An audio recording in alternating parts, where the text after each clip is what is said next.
फारच चिडलेल्या होत्या आणि वाटते तसं बोलत होत्या त्या नव्हत्या. त्या सगळ्या उगाबाकीने बाटली उचलली ती फेकून मारली कुठे महिलांच्या मोर्चावर. पण त्या ज्या बोलल्या मला वाटतं की फार संसदीय भाषेत नव्हत्या. हजारो महिला मुंबईत असेल, दिल्लीत असेल, लखनौ देशभर त्या रस्त्यावर उतरलेल्या होत्या. त्याचं कारण आपल्याला कल्पना आहे की काँग्रेसने जे महिला आरक्षणाचं बिल होतं त्याच्या विरोधात मतदान केलं, आपल्या मित्रपक्षांना करायला लावलं आणि त्यामुळे हे बिल त्यांनी पास होऊ दिलं नाही. आणि म्हणून महिलांमध्ये मोठा आक्रोश होता, संताप होता आणि म्हणून हजारो महिला काल रस्त्यावर उतरलेल्या होत्या. आणि असंच मोर्चाचं आयोजन नियोजन त्या ठिकाणी वरळीला सुद्धा झालेलं होतं. आणि मोर्चा सुरू असताना कारण हजारो महिला त्या मोर्चामध्ये होत्या आणि ट्रॅफिकची त्रुटी झालेली होती. खरं आहे, तर मोर्चा निघाल्यावर अनेक मोर्चे या ठिकाणी निघत असतात, सगळ्याच पक्षांचे निघत असतात. त्यावेळेला थोडीफार प्रमाण पोटी होत असते, मान्यच करावं लागेल.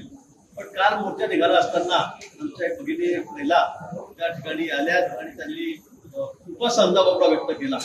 फारच चिडलेल्या होत्या आणि वाटते तसं बोलत होत्या. त्यांनी बोलायला होतं त्यांनी काय सांगितलं, पोलिसांना कंप्लेंट द्यायची होती. मी त्या ठिकाणी होतो, बाईट देत होतो आपल्या समोरच, तिथे त्या आल्यात. तुम्ही असं कसं करू शकता, तुम्ही रस्ते बंद कसे करू शकता, तुम्ही सांगू शकत नाही अशा भाषेमध्ये बोलत होत्या. तुम्ही ग्राउंडवर जा, आतमध्ये रस्त्यावर उतरतं बिलकुल कामा नये.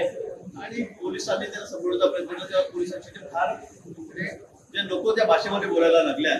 त्यामुळे पोलिसही महिला पोलिसही त्या ठिकाणी आल्या होत्या. पण तो आम्ही अतिशय संयमाची भूमिका घेतली. मी त्यांना सांगितलं 10-15 मिनिटांमध्ये रस्ता क्लिअर करतोय, पुढे निघून जाऊ. पण त्या अजिबात ऐकायला तयार नव्हत्या. त्या सगळ्या उगाबाकीने बाटली उचलली ती फेकून मारली कुठे महिलांच्या मोर्चावर.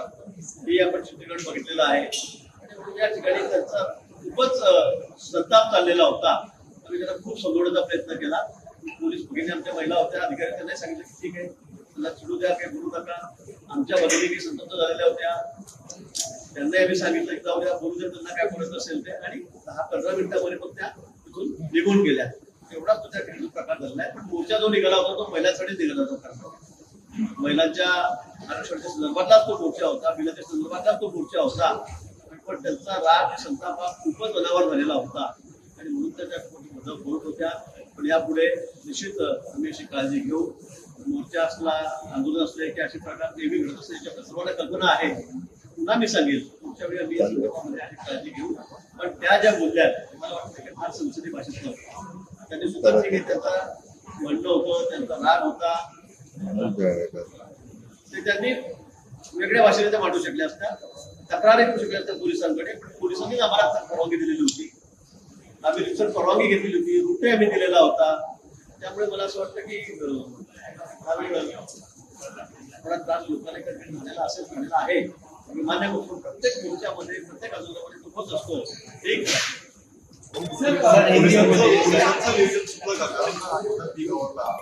रस्ता पण